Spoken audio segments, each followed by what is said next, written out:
Alhamdulillah hamdan katsiran tayyiban barakan fihi kama yuhibbu rabbuna wa yardah. Wa asyhadu an la ilaha illallah wahdahu la syarika lah wa asyhadu anna Muhammadan abduhu wa rasuluh. Allahumma shalli ala Muhammad wa ala ali Muhammad kama shallaita ala Ibrahim wa ala ali Ibrahim innaka Hamidum Majid. Allahumma barik ala Muhammad wa ala ali Muhammad kama barakta ala Ibrahim wa ala ali Ibrahim innaka Hamidum Majid. Amma ba'd. Ibu-ibu yang semoga senantiasa rahmati Allah SWT dan para pemirsa Najah TV dimanapun anda berada, azzanallahu wa iyyakum. Alhamdulillahilladzi bi ni'matihi tatimmus shalihat. Kesempatan yang berbahagia ini bersama kita akan membahas pembahasan yang cukup penting, yakni bagaimana metode Islam dalam mentarbiyah, mendidik anak-anak kita. Dan pembahasan ini sangatlah penting karena kita meyakini bahwasanya agama kita, agama Islam adalah agama yang sempurna. Sebagaimana firman Allah SWT, "Al-yawma akmaltu lakum dinakum wa atmamtu 'alaikum ni'mati wa raditu lakum al-Islam madina." Pada hari ini telah aku sempurnakan agamamu untukmu dan telah aku cukupkan nikmatku bagimu dan telah aku ridhoi Islam sebagai agamamu. Oleh karenanya tidak ada satupun yang kita butuhkan dalam kehidupan kita kecuali agama kita Islam telah menjelaskan dengan lengkap, termasuk diantaranya yang berkenaan dengan metode mendidik anak. Dan di antara hal yang menyedihkan adalah kita mendapati sebagian umat Islam adanya kecenderungan untuk mendidik anak-anaknya dengan metode ala barat. Padahal pembahasan metode pendidikan anak ini dalam Islam, jika ingin kita pelajari, akan kita dapati sangat lengkap dan komprehensif atau menyeluruh. Dan kita akan menyebutkan beberapa hal terkait metode-metode dalam mendidik anak secara Islami. Yang pertama sekali adalah orang tua menjadi teladan bagi anaknya. Orang tua menjadi teladan bagi anaknya. Dan pada pertemuan yang sebelumnya telah kita bahas tentang ini, yakni keteladanan orang tua. Yang kedua adalah memperhatikan waktu, kapan waktu yang tepat, saat yang tepat untuk menasehati anak. Memilih waktu yang tepat dalam memberikan nasihat. Dan ini pun juga sudah kita bahas di pertemuan sebelumnya. Dan yang ketiga, yakni berlaku adil di antara anak-anak. Hendaklah ini menjadi perhatian bagi orang tua, berlaku adil ya di antara anak-anaknya. Dan metode berikutnya yang akan menjadi pembahasan kita di kesempatan ini adalah berkaitan dengan hak-hak anak.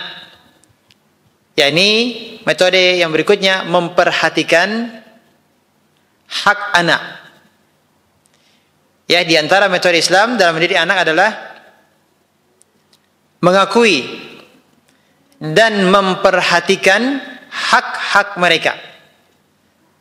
Selama mereka memiliki hak, maka orang tua janganlah kemudian sedikit pun atau sekalipun meremehkan hak-hak anak. Nabi kita Muhammad SAW telah memberikan contoh kepada kita tentang bagaimana beliau sangat memperhatikan hak anak-anak. Suatu hari Nabi kita Muhammad SAW minum. Kemudian di samping kanan Nabi SAW adalah sahabat Ibnu Abbas radhiyallahu anhuma yang ketika itu masih kecil. Jadi sahabat junior. Dan beliau duduk, Ibnu Abbas duduk di sebelah kanan Nabi SAW. Sedangkan sebelah kiri Nabi SAW ada sahabat-sahabat senior. Dan kita ketahui bahwa kekhususan Nabi SAW, sisa minum Nabi berkah. Jadi kekhususan Nabi ya. Kalau sisa minum Ustaz, tidak ada keberkahannya Bu ya. Dan para sahabat sangat menginginkan untuk mendapatkan keberkahan dari Nabi SAW. Dan kebiasaan Nabi dan para sahabat, sisa minum dari Nabi kita Muhammad SAW ketika hendak digilirkan kepada para sahabat itu dimulai dari sebelah mana? Dari sebelah kanan Nabi. Dan yang berada di kanan Nabi siapa? Ibnu Abbas, sahabat kecil. Yang beliau juga punya hak. Punya hak apa Bu? Minum langsung setelah Nabi SAW minum, karena beliau berada di posisinya sebelah kanan. Nah ini mana yang harusnya diberikan Bu? Kalau seandainya ibu di posisi Nabi SAW, sebelah kanan ibu ada anak kecil, sebelah kiri ibu ada ibu-ibu. Yang mana ibu edarkan terlebih dahulu Bu, makanan atau minuman yang itu ibu hidangkan? Ya, ibu mengeluarkan makanan, duduk di suatu majelis, sebelah kanan ada anak-anak, sebelah kiri ada yang senior, umahat. Berbentuk lingkaran duduknya.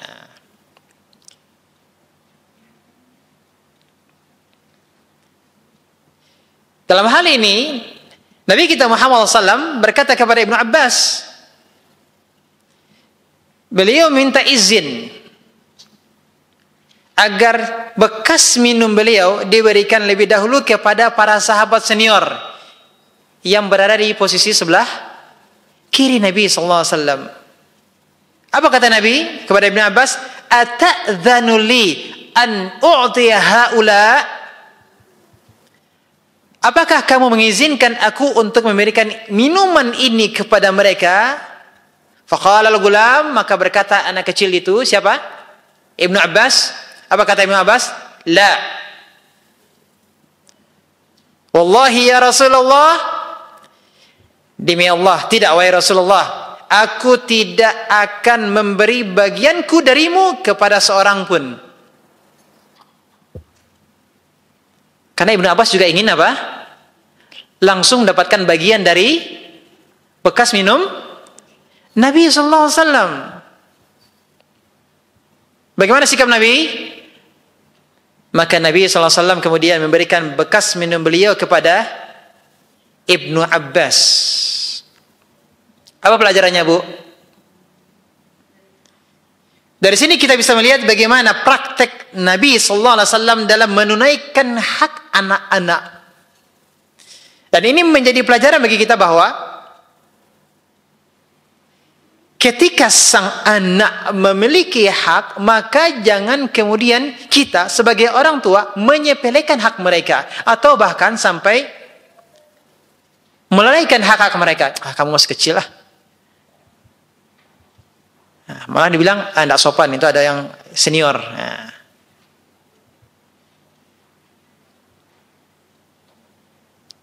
Menunaikan hak anak ketika mereka mengerti hak-hak mereka, ini akan memberikan dampak positif. Pelajaran kepada mereka bahwasanya dalam kehidupan ini ada hak yang mereka bisa ambil. Dan ada kewajiban yang harus mereka lakukan. Jadi kalau mereka sudah mengerti bahwa mereka punya hak, maka tunaikan hak mereka. Ketika kita menunaikan hak mereka, maka mereka mengetahui bahwa ketika mereka punya bagian hak dari sesuatu, mereka berhak untuk mendapatkannya. Maka mereka akan mengupayakan untuk mendapatkan haknya. Bersama dengan itu ada kewajiban. Dan ada kewajiban yang harus mereka lakukan. Maka kalau demikian adanya, maka anak-anak akan mudah untuk menghargai hak orang lain. Karena hak mereka diberikan, hak mereka ditunaikan, hak mereka dihargai. Maka ini adalah merupakan pendidikan yang mungkin sebagian orang tua tidak menyadarinya, bahwa ketika mereka menunaikan hak anak secara tidak langsung, ini sebenarnya mereka sedang mendidik anak untuk menghargai tentang suatu hak. Ini kisah yang pertama. Kisah yang lainnya, ketika perang Uhud, ada banyak anak-anak kecil yang mereka ingin ikut berperang bersama Nabi SAW. Ketika dalam perjalanan, Nabi SAW memeriksa. Beliau memeriksa pasukan, siapa yang ikut bersama beliau. Ternyata di antara pasukan ada sahabat-sahabat yang masih di bawah umur, masih kecil. Yang boleh ikut adalah itu usianya yang sudah usia 15 tahun. Karena 15 tahun itu sudah dianggap apa, Bu? Balik. Yang masih kecil diperintahkan untuk pulang. Ya, di antaranya ada Ibnu Umar, ada Abu Sa'id Al-Khudri dan yang lainnya.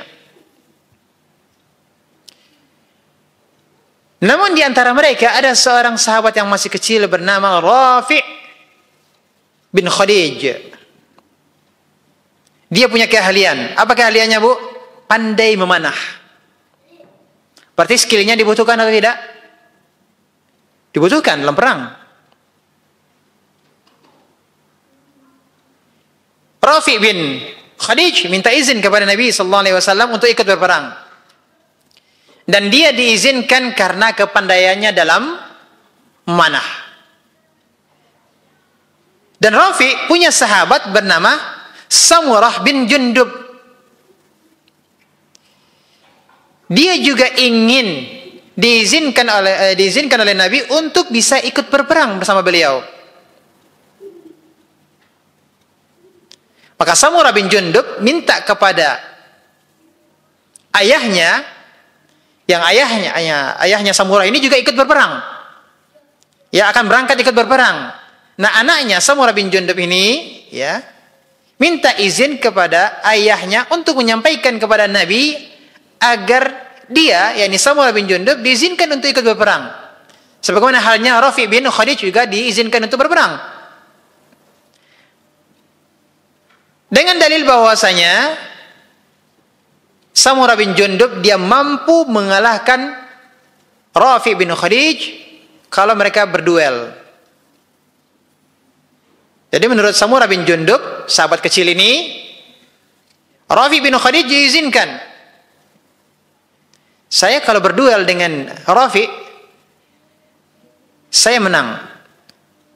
Nah, makanya dia minta kepada ayahnya yang ikut berperang ini supaya disampaikan kepada Nabi. Maka ayah Samurah bin Jundub datang menemui Nabi SAW, minta izin agar anaknya bisa ikut berperang. Dan menyampaikan apa yang menjadi alasan Samurah bin Jundub. Akhirnya kemudian Nabi SAW mempersilahkan keduanya berduel. Dan ternyata benar bahwasanya Samurah bin Jundub mengalahkan Rafi'. Maka Nabi SAW kemudian mengizinkan Samurah untuk ikut perang. Apa pelajarannya, Bu? Yang pertama, lihat bagaimana sahabat-sahabat kecil bersemangat untuk ikut berperang.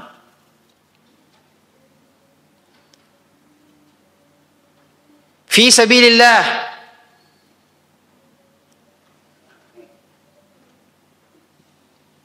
Berperang yang bisa saja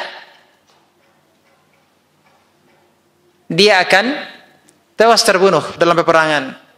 Tapi lihatlah bagaimana sahabat kecil, bahkan para sahabat-sahabat kecil ingin ikut berperang.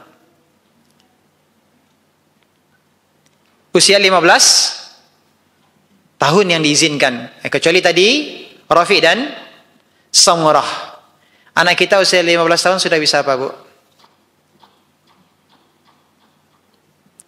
Kelas berapa tuh, Bu, 15?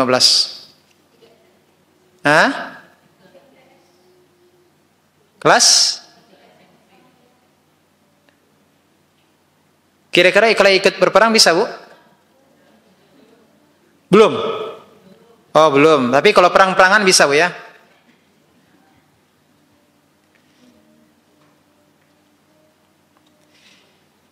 Berkaitan dengan hak anak, ini ada pelajaran bahwasanya ketika anak kita meminta haknya kepada kita, maka jangan kita anggap sepele, jangan kita abaikan, jangan kita remehkan. Lihatlah Nabi SAW, beliau tidak meremehkan hak anak sedikit pun.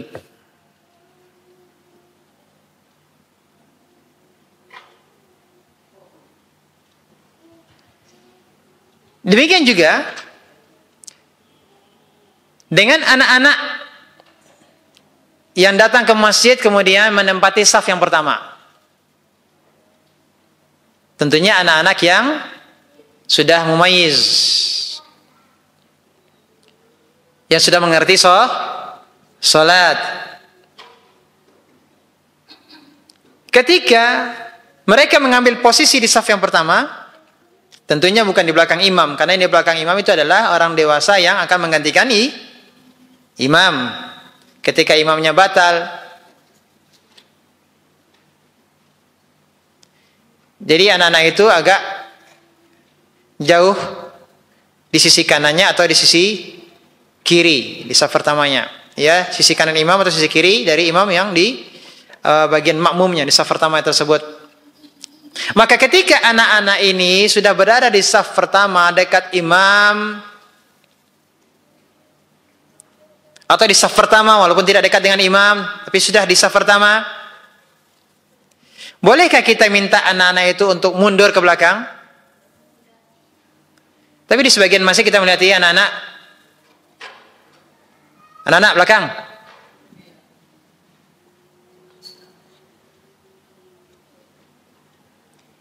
Padahal anak itu juga ingin untuk bisa sholat di saf yang pertama. Dia mengerti keutamaan saf yang pertama.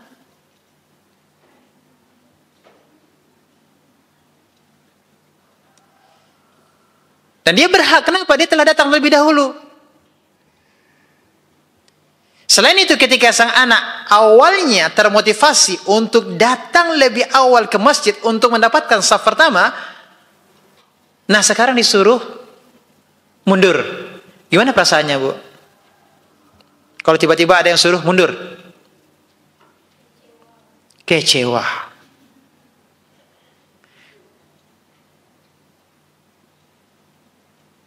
Karena dia tidak mendapatkan haknya. Apa itu? Bisa sholat di saf pertama, padahal dia sudah datang duluan. Dan parahnya lagi, anak tersebut yang awalnya semangat untuk ke masjid, akhirnya malas ke masjid, tidak mau lagi ke masjid. Bermula dari apa? Haknya yang tidak diberikan. Jadi anak-anak itu punya hak. Kita berikan hak mereka agar tumbuh kesadaran pada diri mereka bahwa dalam kehidupan ini ada hak dan kewajiban. Hak yang bisa diterima, hak yang bisa diambil, dan ada kewajiban yang harus dijalankan.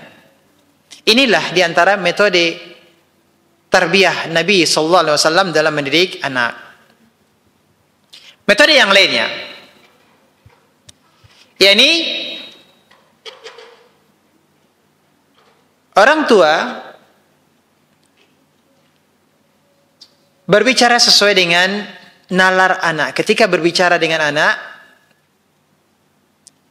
hendaklah bahasa yang digunakan bahasa standar anak sesuai dengan nalar anak.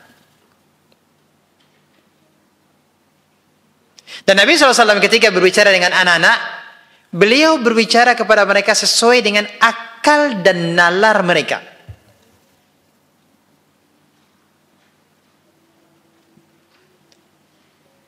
Contohnya dari Nabi sallallahu alaihi wasallam.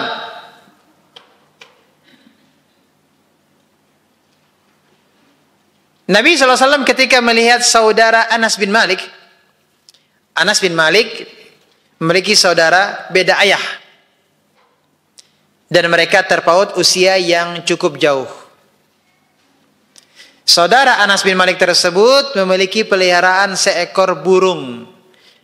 Namun burungnya mati. Maka Nabi SAW datang kepada saudara Anas tersebut dengan maksud untuk menghiburnya. Apa kata Nabi? Ya Aba Umair, wahai Aba Umair, wahai Abu Umair kalau bahasa kita, ma fa'alan nughair, apa yang terjadi dengan burung kecilmu itu? Nabi SAW tahu burung peliharanya itu mati. Nabi SAW mengatakan, apa yang terjadi dengan burung kecilmu itu? Nabi SAW menurunkan level beliau untuk berbicara dengan anak-anak.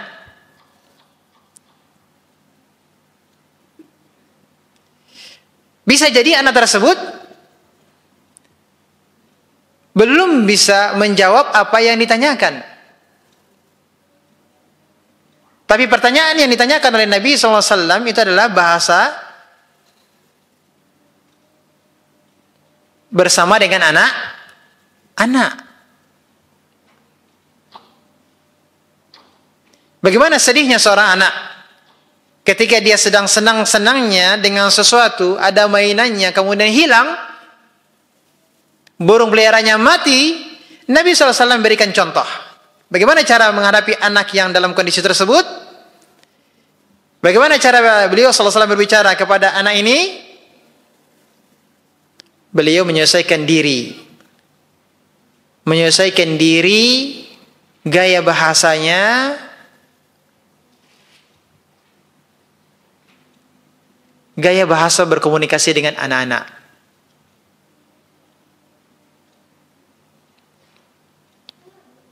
Jadi orang tua mengetahui dunia anak.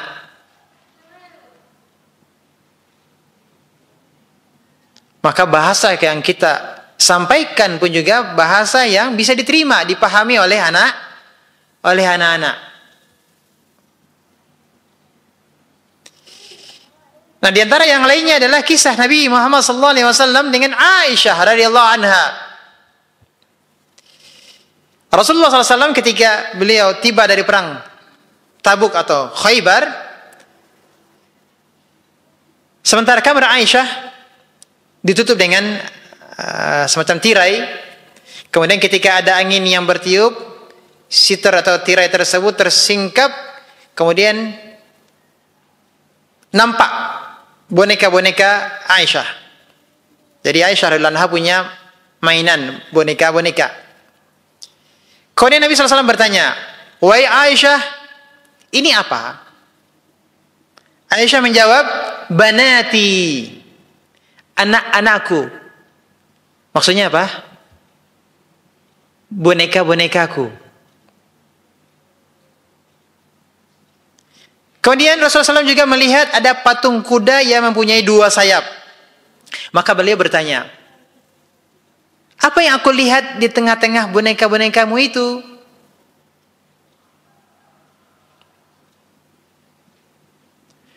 Aisyah menjawab, furas, kuda. Kemudian Rasulullah bertanya lagi, apa yang ada di bagian atasnya? Bagian atas kuda. Aisyah radhiyallahu anha menjawab, janahani, 2 sayap.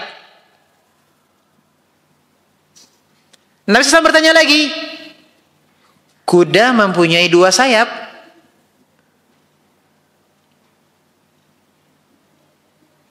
Aisyah menjawab, ama sami'ta anna li Sulaimana khailan laha ajniha? Tidakkah engkau pernah mendengar bahwa Nabi Sulaiman mempunyai kuda yang bersayap?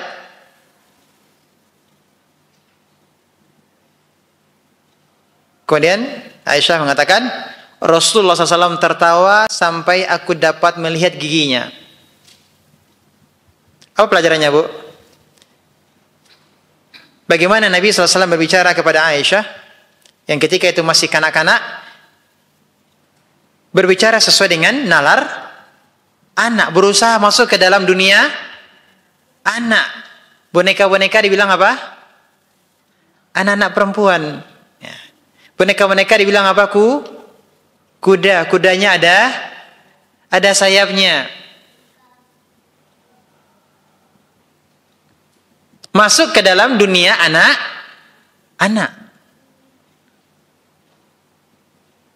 Ini berbicara sesuai dengan nalar dan akal anak-anak.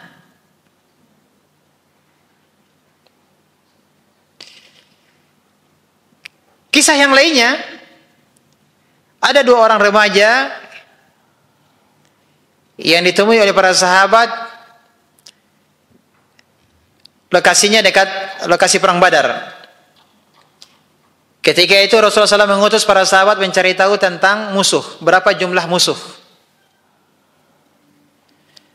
Dan para sahabat mendapati ada 2 remaja. 2 remaja ini kemudian dibawa kepada Nabi SAW. Dan ketika itu beliau sedang sholat. Ketika sedang sholat, ketika Nabi SAW sedang sholat, para sahabat mengorek informasi, bertanya kepada kedua remaja tersebut.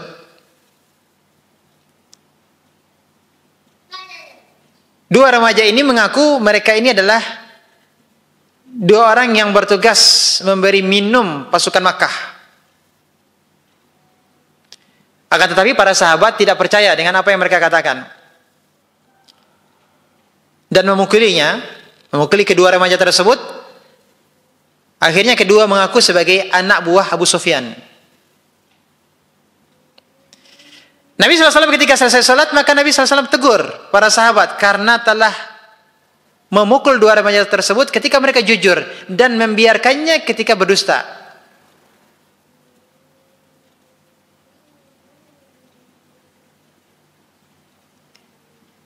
Ya sama ada kejadian ketika diinterogasi sudah ada semacam sudah ada semacam kesimpulan, sudah ada tuduhan, bukan asas praduga tidak bersalah, tapi sudah ada dugaan bersalah.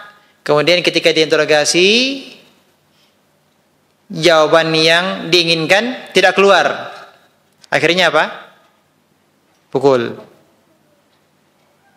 Nah, ketika kemudian yang ditanya ini sudah merasa jujur, dipukul. Kalau bohong mungkin tidak dipukul. Ya akhirnya terpaksa bohong. Dan ini ditegur oleh Nabi SAW. Karena sebenarnya yang diinginkan adalah untuk mengetahui berapa jumlah musuh, berapa jumlah pasukan musuh. Lihat bagaimana cara Nabi SAW bertanya kepada 2 remaja tersebut. Nabi SAW bertanya langsung kepada kedua remaja ini, berapa banyak unta yang dimakan oleh pasukan Quraisy dalam sehari?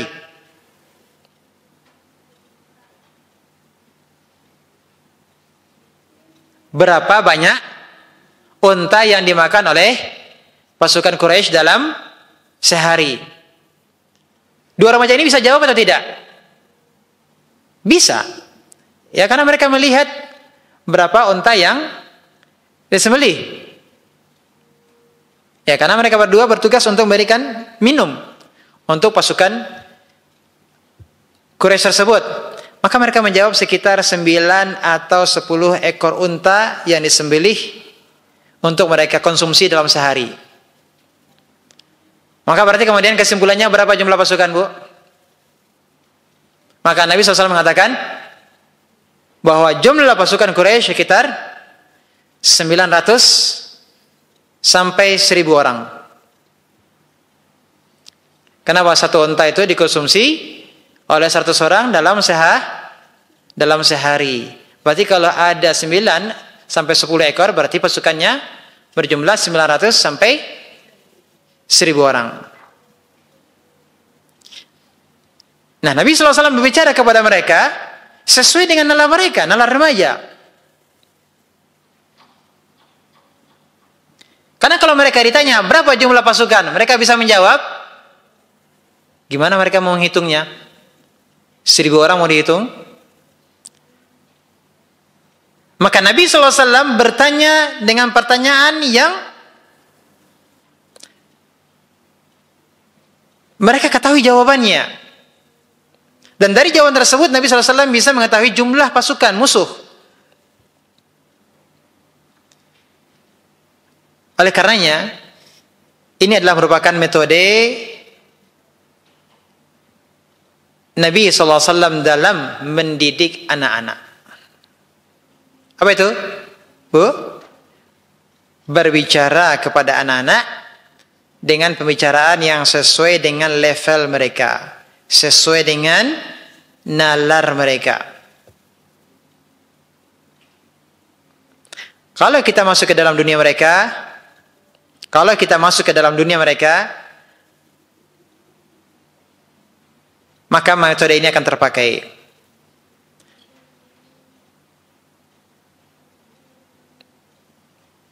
Ya, supaya mereka paham apa yang kita inginkan. Ya, mereka paham apa yang kita maksudkan. Terkadang bahasa orang tua terlalu tinggi sehingga anak tidak paham apa yang diinginkan oleh orang tua.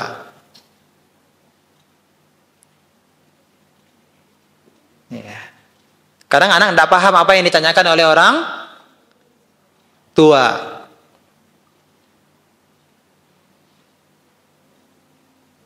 Jadi jangan kita berbicara kepada anak-anak dengan bahasa yang tidak mereka pahami. Makanya Ali bin Abi Thalib radhiyallahu mengatakan, "Haditsun nasa bima ya'rifun." Berbicaralah dengan manusia, ya, berbicaralah dengan manusia sesuai dengan kadar pemahaman mereka.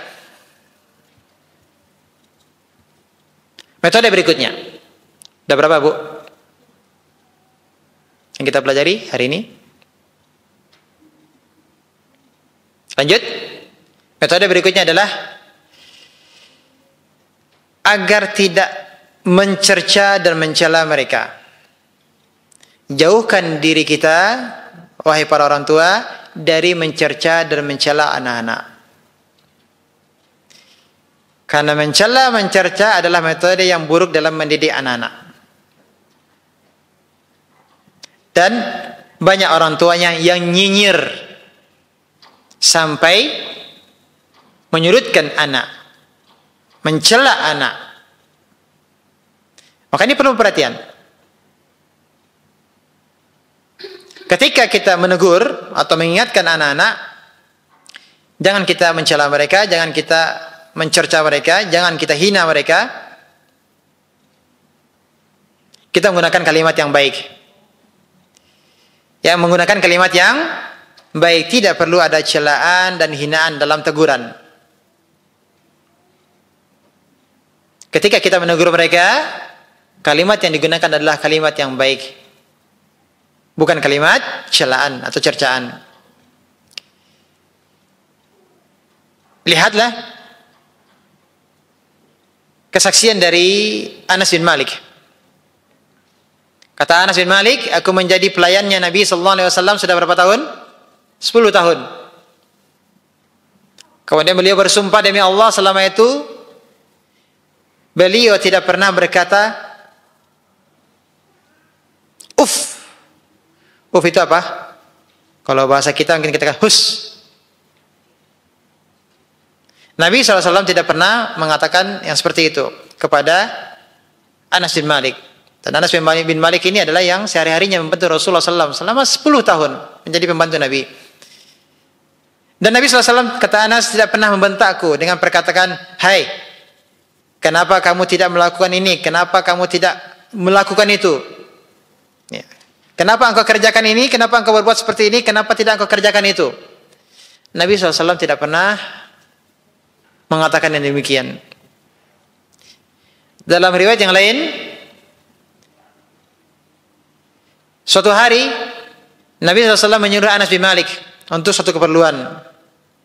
Maka apa kata Anas? Demi Allah, saya tidak akan pergi.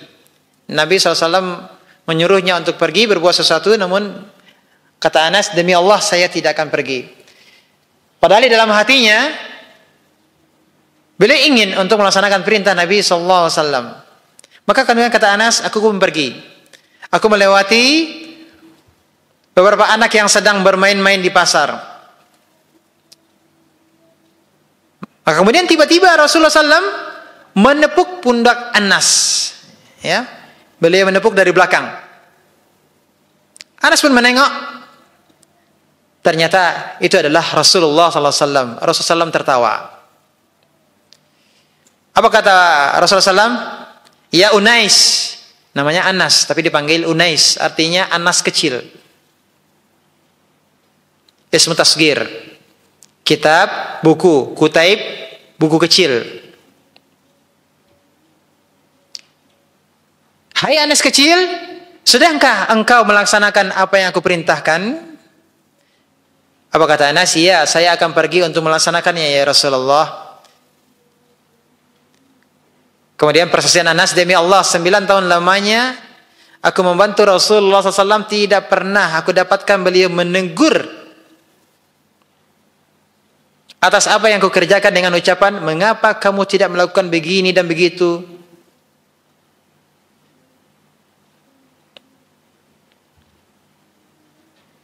Atau seharusnya engkau melakukan begini dan begini. Nabi SAW tidak pernah mengatakan hal demikian kepada Anas yang mengomentari apa yang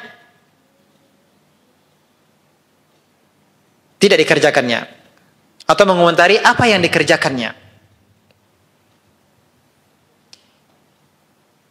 Inilah antara persaksian berkenaan dengan mulianya akhlak Nabi SAW. Beliau seorang tuan, seorang majikan. Anas bin Malik adalah pembantu beliau dan tidak pernah mencela pelayannya, pembantunya selama 9 atau 10 tahun. Dan Nabi SAW tidak pernah marah-marah kepada Anas. Bukan berarti kemudian Anas tidak pernah salah. Tentunya Nabi SAW punya cara tersendiri dalam menegur Anas.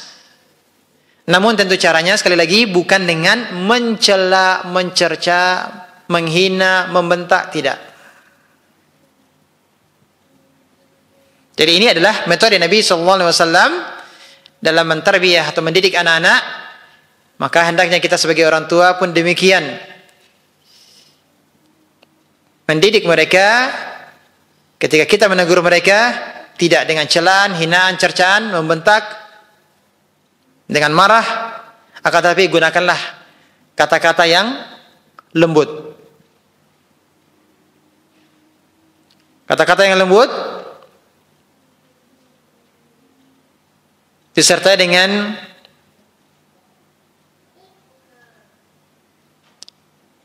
ekspresi kita, atau kita tunjukkan bahwasanya kita sayang kepada mereka. Dan Nabi SAW mengatakan, "Idza arada Allah azza wa jalla bi ahli baitin khaira, adkhala 'alaihim ar-rifq." Jika Allah menginginkan suatu kebaikan pada suatu keluarga, maka Allah akan memasukkan kasih sayang kepada mereka. Jadi kalau ada yang ingin kebaikan ada pada keluarganya, kita ingin kebaikan ada pada keluarga kita, maka kebaikan tersebut akan datang kalau kita berlaku baik, berlaku kasih sayang. Itulah keluarga yang baik. Jika Allah menginginkan sebuah kebaikan pada suatu keluarga, maka Allah akan memasukkan apa? Ar-rifq, kasih sayang atas mereka. Maka para orang tua ketika anak-anak sering mendengar cacian, bentakan, hinaan, celaan, ungkapan marah, ini akan memberikan dampak buruk kepada mereka.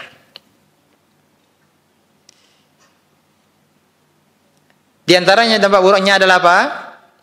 Bahwasanya celaan dan hinaan tersebut akan terbias dalam perilaku mereka. Akan terbias dalam perilaku mereka. Mereka terbiasa mendengar, merasakan celaan dan hinaan. Maka ini tidak baik untuk mereka. Maka bisa jadi di kemudian hari anak-anak tersebut pun mudah untuk mencela dan menghina orang lain. Anak menjadi apa? Mudah menghina, mudah mencela orang lain. Kenapa?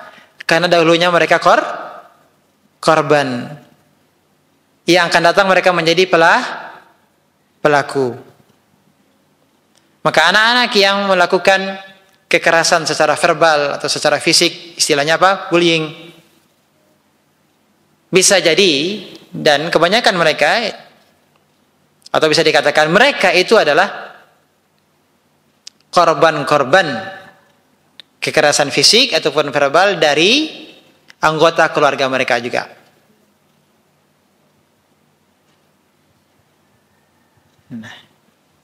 Dan itu yang pernah, artinya saya sendiri menanyakan kepada anak-anak yang berkasus, ya pengalaman, yang mendalami anak-anak yang luar biasa, supernya super negatif,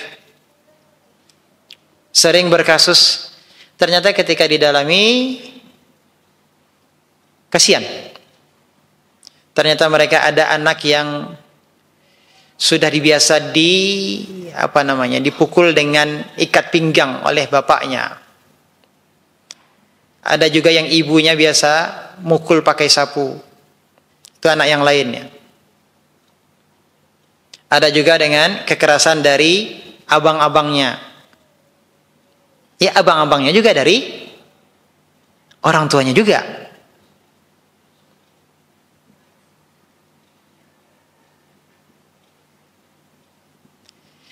Anak ketika salah, apakah pantas dibentak? Nah, disertai dengan celaan, hinaan. Nah, kemudian ada hal yang lainnya, Bu, yang menjadi perlu kita perhatian juga di sini adalah ini banyak terjadi pada orang tua. Sebagian orang tua, atau bisa kita katakan banyak ya, sampai orang tua itu membanding-bandingkan satu anak dengan anak yang lain. Iya atau tidak, Bu? Membandingkan satu anak dengan anak yang lain. Apakah membandingkan dengan saudara kandungnya sendiri, ataukah membandingkan dengan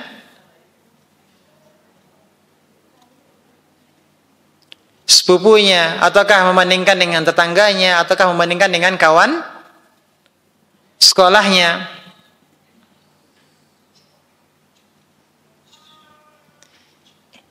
Ya, mereka dicela. Ini hanya akan memperburuk mental sang anak di kemudian hari.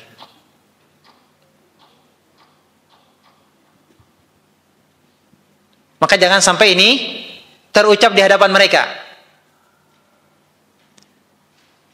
Ya, jangan sampai sikap membanding-bandingkan ini terucap di hadapan mereka, didengar oleh mereka, jangan. Mereka akan menjadi orang yang minder.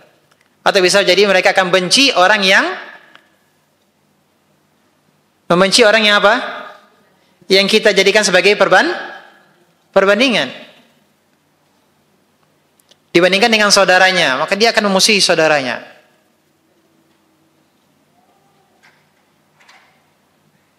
Cukup ini menjadi pembicaraan suami istri, ya, ayah ibu, tidak sampai mendengar anak-anaknya, ya, bahan evaluasi. Tapi kalau ini terucap, ini akan berdampak buruk terhadap mental mereka. Maka ketika kita mendidik atau menegur kesalahan anak itu Itu boleh, ya. Kita menegur kesalahan anak itu boleh, tidak mengapa. Tetapi juga tidak sering dilakukan. Sedikit-sedikit ditegur, sedikit-sedikit, tidak sering dilakukan. Dan kemudian yang penting lagi adalah jangan sampai marah, mencela, menghina. Ini menjadi suatu hal yang mendominasi, yang mewarnai perkataan orang tua kepada anak-anaknya. Marah wajar, kita menegur wajar. Itu suatu tugas orang tua untuk menegur, ya. Melihat ada kesalahan untuk ditegur. Tapi tidak sampai marah mencela, ya, anak-anak.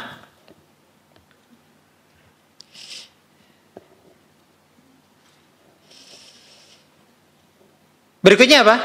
Metode selanjutnya adalah mendoakan anak-anak. Mendoakan anak-anak. Jadi ibu kalau mau marah nih bu, barakallahu fiik. Nah ini kalau mau marah bu ya.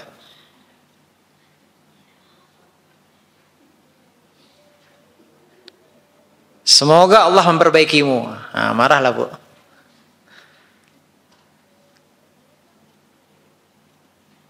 Nah.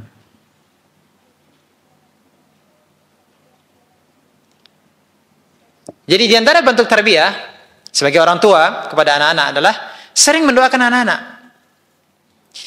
Nabi sallallahu alaihi wasallam mendoakan Ibnu Abbas.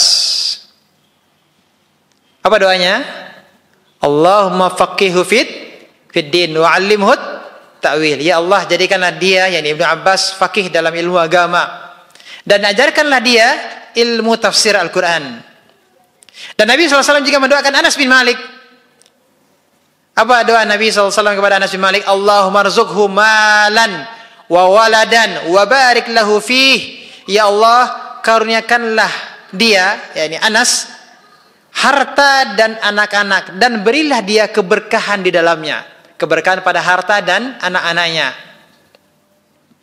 Dalam riwayat yang lain, doa Nabi SAW untuk Anas, Allahumma akthir malahu wa waladahu wa barik lahu fima a'taitah. Ya Allah, karuniailah Anas harta dan anak yang banyak, dan berkahilah terhadap apa yang telah engkau berikan kepadanya.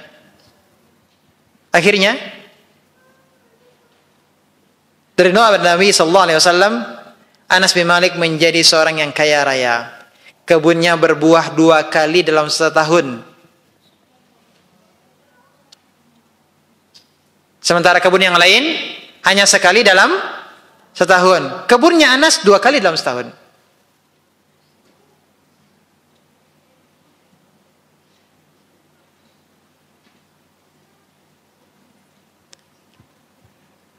Dan dia memiliki anak yang sangat banyak.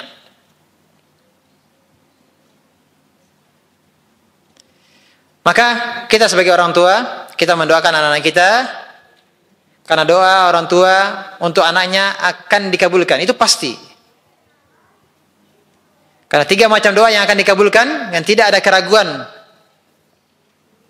La syakka fihin. Tidak ada keraguan bahwa doa-doa tersebut akan dikabulkan. Yang pertama adalah da'watul musafir, doa orang musafir. Yang kedua adalah da'watul walid ala waladih. Pertama adalah da'watul mazlum, doa orang yang terzalimi. Yang kedua adalah doa orang musafir. Doa yang ketiga adalah doa orang tua atas anaknya dalam kebaikan atau keburukan. Dan doa orang tua terhadap anak-anaknya adalah doa yang tulus, bahkan sangat tulus. Oleh karenanya tidak heran doa tersebut pasti akan dikabulkan. Dan tidak ada seorang yang tulus dalam mendoakan orang lain seperti doa orang tua terhadap anaknya. Ya atau tidak, Bu? Yang paling tulus doanya adalah doa siapa, Bu? Doa orang tua kepada anaknya. Sehingga pastinya orang tua akan serius, tulus dalam mendoakan anak-anaknya. Dan kemudian perlu kita pahami dengan baik bahwa tidak ada ruginya kita mendoakan anak Karena doa adalah ibadah. Karena doa adalah ibadah. Sering-sering kita mendoakan keluarga kita, maka berarti kita sering-sering beribadah. Karena doa itu adalah ibadah.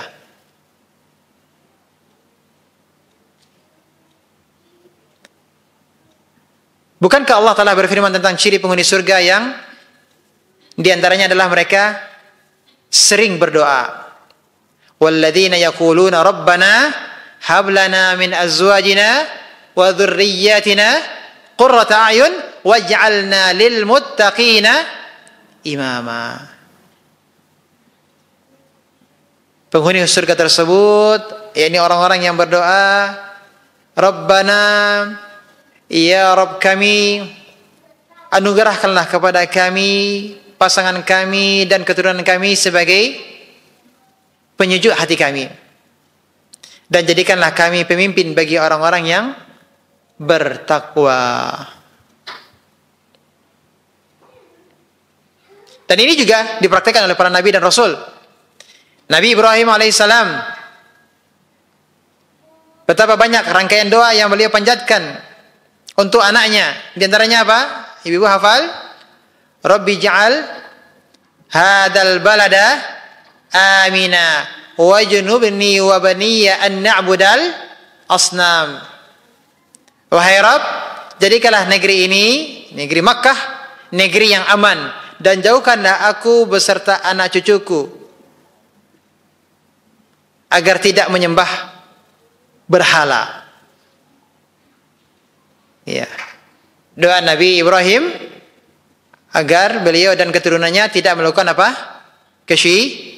Kesyirikan. Doa yang lain, doa Nabi Ibrahim, Rabbi ja'alni muqimas shalah wa min dzurriyyati rabbana wa taqabbal du'a. Ya Rabb, jadikanlah aku dan anak cucuku orang yang terus melaksanakan salat, yang mendirikan salat. Wahai Rabb kami, perkenankanlah doaku. Nabi Ibrahim mendoakan ya anak cucunya.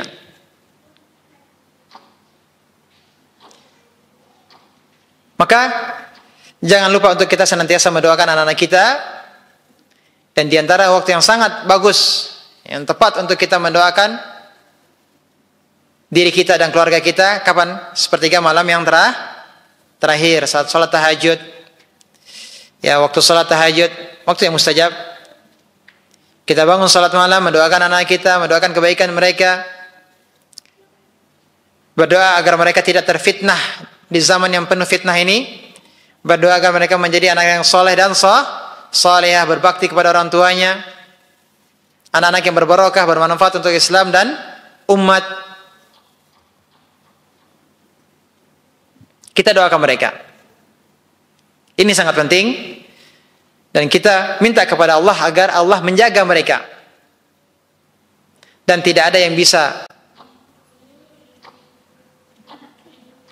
menjaga anak-anak kita dengan sebaik-baiknya selain Allah Tabaraka wa Ta'ala. Dan ibu-ibu,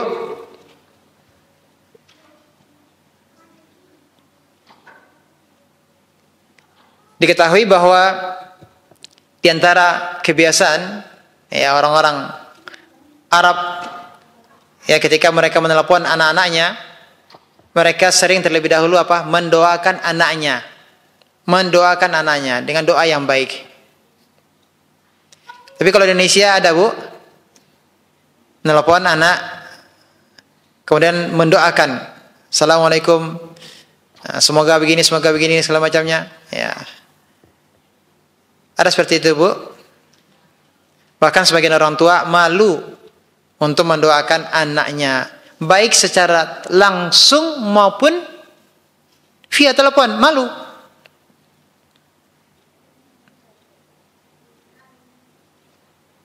Padahal ketika orang tua mendoakan anaknya secara langsung, dia mendengar orang tuanya mendoakannya, apa yang terjadi ibu? Anak semakin sadar bahwa orang tuanya benar-benar mencintainya, benar-benar menyayanginya.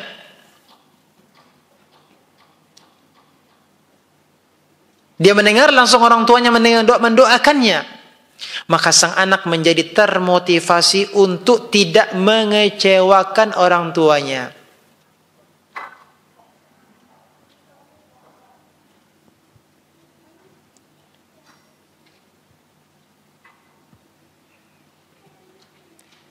Sudah berapa nih, Bu?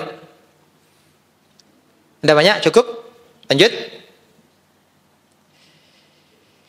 Yang lainnya adalah memanggil dengan memanggil anak-anak dengan panggilan kasih sayang. Jadi ini metode berikutnya adalah memanggil anak-anak dengan kasih sayang. Dengan panggilan yang menunjukkan kasih sayang. Dan Nabi SAW sering memanggil anak-anak dengan sebutan ya bunayya. Wahai anak-anakku. Padahal mereka bukanlah anak-anak Nabi. Namun itu boleh dilakukan? Boleh.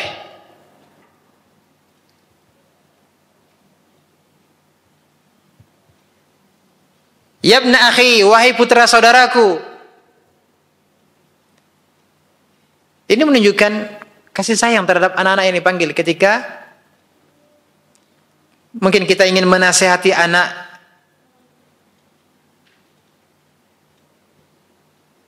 Kita memanggil dengan panggilan yang menunjukkan kita sayang. Dan anak ketika mendengar, dipanggil dengan panggilan.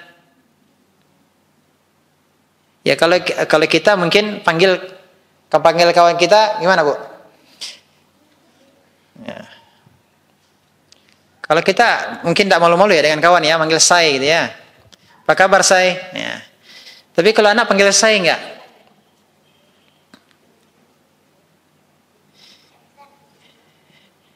Ya, apa kabar besti? Ya, besti saya. Tapi kalau ke anaknya, pernah bilang sayang.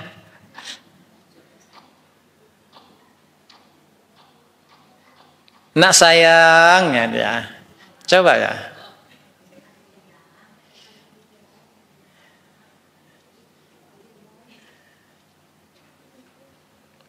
Ya kadang-kadang orang tua malu untuk mengungkapkan itu. Tapi kalau ke kawan-kawannya, ya, kencang keras lah.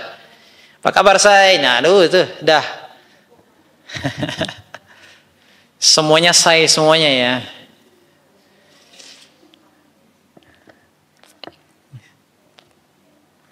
Sayanya saya apa tuh, Bu? Sayanya sayang atau setan tuh, Bu ya?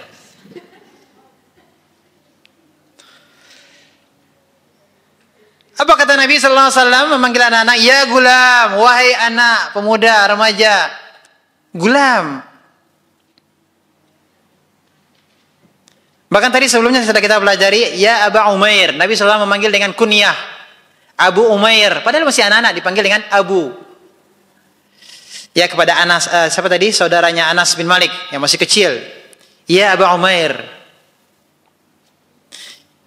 Ini menunjukkan bahwa agama kita, agama Islam, Nabi kita Nabi Muhammad SAW mengajarkan kepada kita untuk memanggil anak-anak dengan panggilan yang menunjukkan kasih sayang. Sehingga yang dipanggil akan merasa termotivasi untuk memenuhi panggilan tersebut.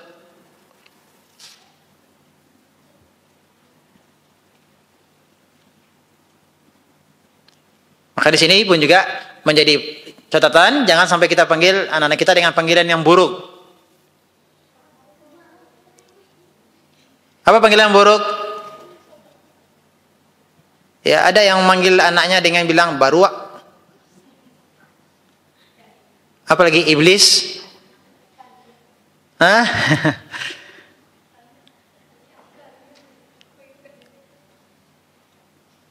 Allah musta'an. Memanggil anak-anak ya dengan dengan nama hewan. Ini terjadi di sebagian masyarakat kita. Ada atau tidak, Bu? Ada. Jadi ketika sebagian orang tua marah kepada anak-anaknya, maka keluar nama-nama hewan. Subhanallah. Jangan kita memanggil anak-anak kita dengan sebutan yang buruk, meskipun mereka berbuat kesalahan. Lihatlah, nah ini menjadi pelajaran buat Nabi Nuh. Putra Nabi Nuh muslim atau tidak? Beriman atau tidak? Meskipun anak beliau durhaka, bahkan kufur selama ratusan tahun, beliau, yakni Nabi Nuh, tetap memanggil anaknya dengan panggilan yang menunjukkan kasih sayang. Apa panggilannya? Silakan lihat di surat Hud. Allah berfirman, "Wa nada Nuhun ibnahu wa kana fi ma'zili." Ya bunayya rakam ma'ana wa la takum ma'al kafirin. Ketika Nabi Nuh memanggil anaknya, dan ketika itu berada di tempat yang jauh. Wahai anakku, naiklah ke kapal bersama kami dan janganlah engkau bersama orang-orang kafir. Panggilannya apa? Ya bunayya. Wahai anakku. Itu anaknya, apa kesalahannya, Bu? Tidak beriman.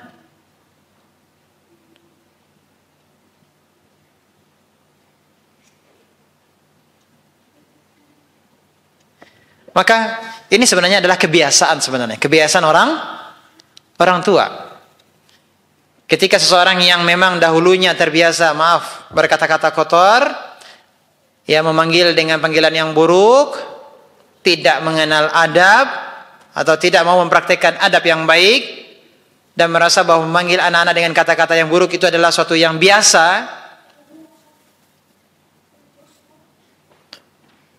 maka ini yang terjadi. Memanggil anak dengan panggilan yang buruk. Namun untuk orang-orang yang mereka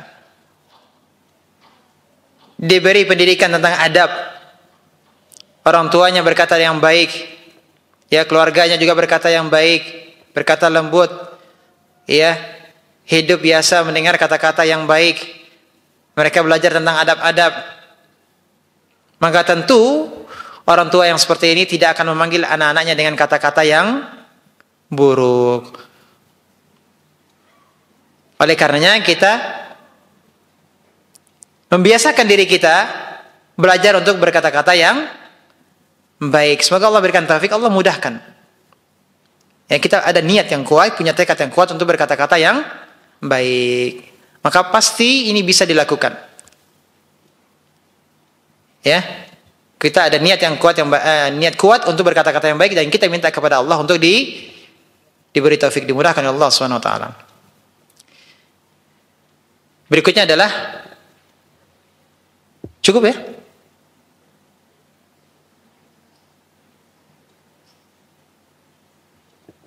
Mungkin terakhir, motivasi dan hukuman. Nah ini penting. Ada motivasi, ada hukuman. Ada targhib, motivasi, ada tarhib, ancaman atau hukuman. Dan di dalam Al-Quran ini banyak. Ada targhib, ada tarhib. Allah menyebutkan surga dan juga menyebutkan neraka. Menyebutkan sifat-sifat orang beriman, juga menyebutkan sifat-sifat orang kafir. Dan yang semisalnya. Intinya, bagaimana Allah mengajarkan kepada kita metode ini, bahwasanya sesuatu itu ada bentuk yang bertolak belakang, ada kontradiksinya.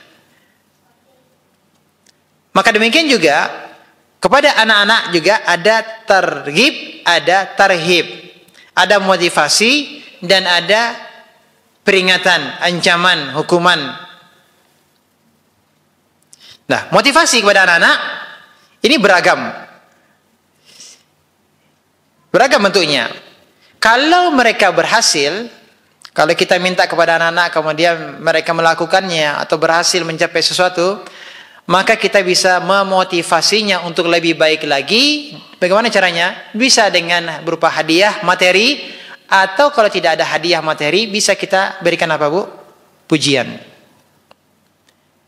Jadi hadiah itu tidak semata-mata atau tidak melulu harta. Pujian. Masya Allah, barakallahu fiik. Hebat anak bunda, hebat anak umi. Ya. Itu motivasi juga, hadiah juga. Nabi SAW ketika beliau hendak motivasi, memberikan motivasi, dorongan kepada Abdullah bin Umar ketika itu yang masih muda, supaya beliau ini istiqomah salat malam. Apa kata Nabi SAW kepada Ibnu Umar agar beliau istiqomah salat malam? Ni'mar rajulu Abdullah law kana yusalli minal lail.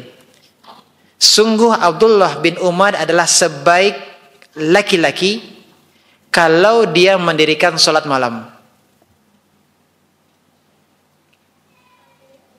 Pujiannya apa, Bu? Sebaik laki-laki. Syaratnya apa? Salat malam. Akhirnya Ibnu Umar kemudian salat malam dan tidurnya sedikit. Ini motivasi.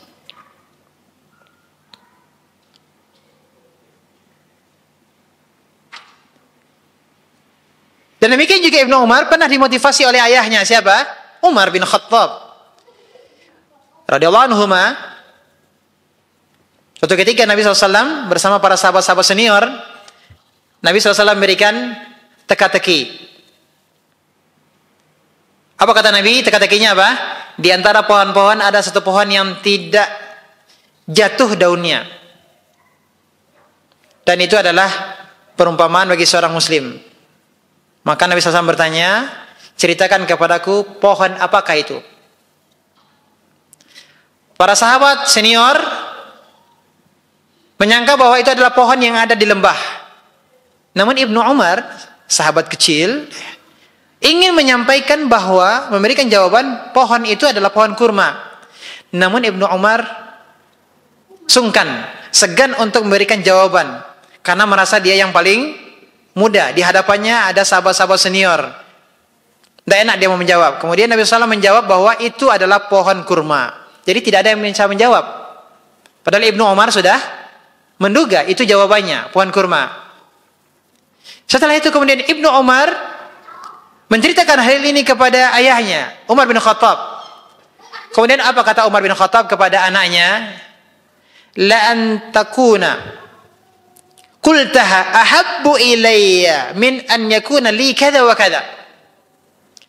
Aku lebih suka kalau engkau ungkapkan saat itu, kalau engkau jawab saat itu kurma, engkau menjawab pertanyaan Nabi saat itu lebih aku sukai daripada aku memiliki harta ini dan harta itu. Ini menunjukkan bahwa apa? Umar bin Khattab sebagai seorang ayah berusaha memotivasi anaknya, yakni Ibnu Umar, untuk menjawab kalau dia memang mengetahui apa? Jawabannya. Kalau tahu jawabannya, jawab. Jadi Umar bin Khattab memotivasi anaknya, yakni Ibnu Umar, kalau tahu jawabannya, maka jawablah. Aku lebih suka engkau menjawab pertanyaan yang engkau memang tahu jawabannya. Itu lebih aku sukai daripada aku memiliki ini dan itu.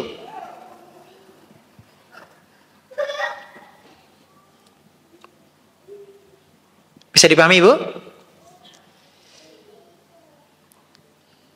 Lebih dari itu, bahkan Nabi SAW memberikan hadiah kepada orang-orang yang masuk Islam. Jangankan yang masuk Islam, yang masih kafir pun Nabi SAW kasih hadiah, motivasi supaya apa? Masuk Islam. Oleh karenanya, boleh, tidak masalah kita memotivasi anak-anak kita dengan pujian atau dengan materi hadiah. Boleh kita katakan, nak, ibu akan membelikanmu sesuatu kalau kamu bisa hafal 1 juz, umpamanya. Ya, abi akan membelikan sesuatu kalau kamu berhasil begini atau berhasil itu, melakukan itu. Boleh atau tidak, Bu? Boleh. Boleh kita memotivasi dengan sesuatu yang sifatnya dunia, boleh. Ini akan mendorong mereka untuk memberikan mereka semangat. Apakah nanti mereka tidak akan ikhlas? Mungkin itu pertanyaan yang akan muncul, Bu, ya. Dijawab bahwa nanti ketika anak ini sudah mengerti, lakukanlah segala sesuatunya karena Allah. Maka dia akan melakukannya Karena ingin mengharapkan ridha Allah, bukan lagi mengharapkan hadiah. Ada saatnya. Jadi untuk di awal-awal motivasi tidak masalah. Untuk anak-anak. Tapi bukan berarti apa, Bu? Sedikit-sedikit hadiah, sedikit-sedikit hadiah. Bersyarat semuanya bersyarat hadiah, tidak. Ya. Lama-lama hadiah itu menjadi apa? Satu yang biasa-biasa saja kalau sudah keseringan. Ya, sebagaimana dikatakan oleh Anas bin Malik, kalau ada seseorang yang dahulunya masuk Islam karena menginginkan harta dunia, bisa jadi ada orang yang masuk Islam karena apa, Bu? Karena menginginkan menginginkan harta. Maka tidaklah dia masuk Islam sehingga Islam itu sendiri lebih dicintainya daripada dunia dan segala isinya. Artinya bahwa awal mula motivasinya masuk Islam karena harta dunia. Tapi nanti ketika dia sudah masuk Islam dan merasakan manisnya Islam, maka Islam itu sendiri lebih dia cintai daripada dunia beserta isinya. Nah, kemudian ketika anak-anak telah melakukan suatu kebaikan, hendaknya kita berikan apresiasi dengan mengatakan apa, Bu? Masya Allah, syukran, terima kasih. Jazakallahu khairan, jazakillah khairan. Semoga Allah membalasmu dengan kebaikan dan yang semisalnya. Jangan kemudian kita malah meremehkan apa yang telah mereka lakukan, pencapaian mereka kemudian kita abaikan, kita anggap itu biasa saja, atau kita menganggap seharusnya kamu memang harusnya seperti itu. Nah, berarti kita tidak memberikan apresiasi. Itu biasa aja. Itu aja bangga. Ya. Itu kawan-kawan kamu tuh lebih banyak hafalannya lagi. Sekarang juara 5 aja udah bangga. Itu kawan kamu tuh ada yang juara 1. Kira-kira bagaimana, Bu? Tidak ada baiknya. Dia menganggap bahwa dia tidak ada baiknya, tidak ada pencapaian yang baik. Dia tidak bisa membanggakan orang tuanya. Anak-anak ketika mendengar respon kita seperti itu, maka pasti akan kecewa dan merasa tidak dihargai. Nah, demikian juga hukuman. Selain motivasi, boleh kita berikan tarhib atau hukuman kepada anak-anak kalau mereka melakukan kesalahan. Hukum asal dari memberi hukuman atau pelajaran kepada anak itu boleh. Ya, beri hukuman atau pelajaran itu boleh. Meskipun terhadap anak-anak. Ya. Sebenarnya Nabi SAW perintahkanlah anak-anak kalian untuk melaksanakan sholat kalau sudah mencapai usia 7 tahun. Dan apabila sudah mencapai umur 10 tahun, maka pukullah kalau tidak melaksanakan sholat. Nah, hadis ini menunjukkan bahwa memberikan hukuman itu ada dalam Islam. Bahkan sampai tahapan mukul. Kalau perkara yang ditinggalkan itu adalah perkara yang besar seperti sholat. Tapi memukul pun juga ada aturannya. Yang jelas hukuman itu ada dalam Islam. Boleh kita berikan hukuman? Boleh dengan berbagai macam hukuman. Sesuai dengan usia anak, sesuai dengan kemaslahatannya. Akan tetapi sebelum kita menghukum, orang tua harus menyadari bahwa hukuman itu tujuannya apa, Bu? Mendidik dalam rangka sayang kepada mereka, bukan balas dendam. Yang diinginkan adalah kebaikan, bukan dalam rangka menyakiti, bukan karena benci, bukan karena menyesal memiliki anak seperti mereka.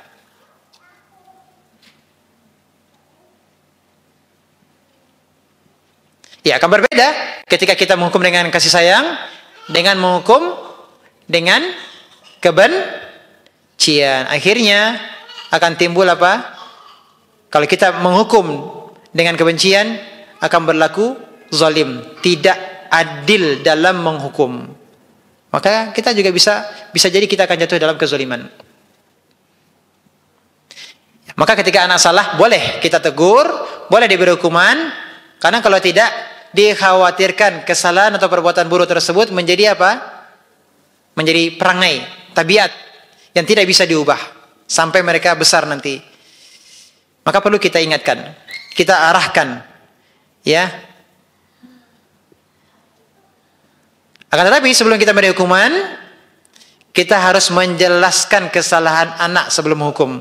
Bu, kalau kita mau memukul, seandainya mau memukul, anak tahu kenapa dia dipukul. Sebelum dipukul, anak tahu kenapa dia dipukul. Yang terjadi kebanyakan apa? Pukul dulu, baru kemudian, kamu tadi begini ya. Udah dipukul, baru dijelaskan. Harusnya dijelaskan dulu di mana letak salahnya, kemudian dia mengiyakan. Sekarang kamu pukul ya, nggak tahu ya. Jadi dia tahu bahwa dia dipukul itu karena memang dia berhak untuk mendapatkan hukuman tersebut. Sekali lagi, ini kalau pukulan ini adalah suatu kesalahan yang berat.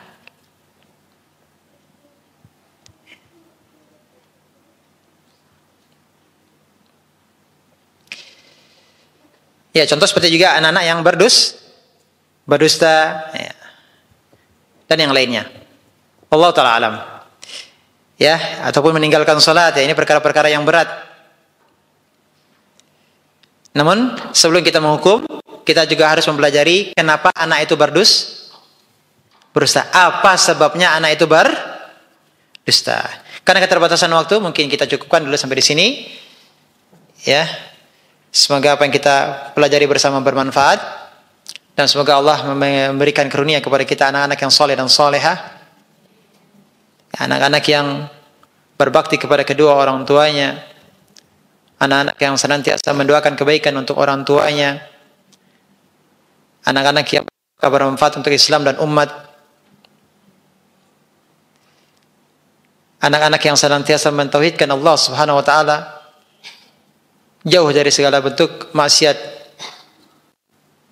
Dan semoga Allah Subhanahu wa taala senantiasa melindungi kita dan anak cucu keturunan kita. Wassallallahu Nabi Muhammadin wa ala alihi wa sahbihi wasallam. Kita tutup dengan kafaratul majlis. Subhanaka bihamdika asyhadu an la ilaha illa anta astaghfiruka wa atubu ilaik. Wassalamualaikum warahmatullahi wabarakatuh.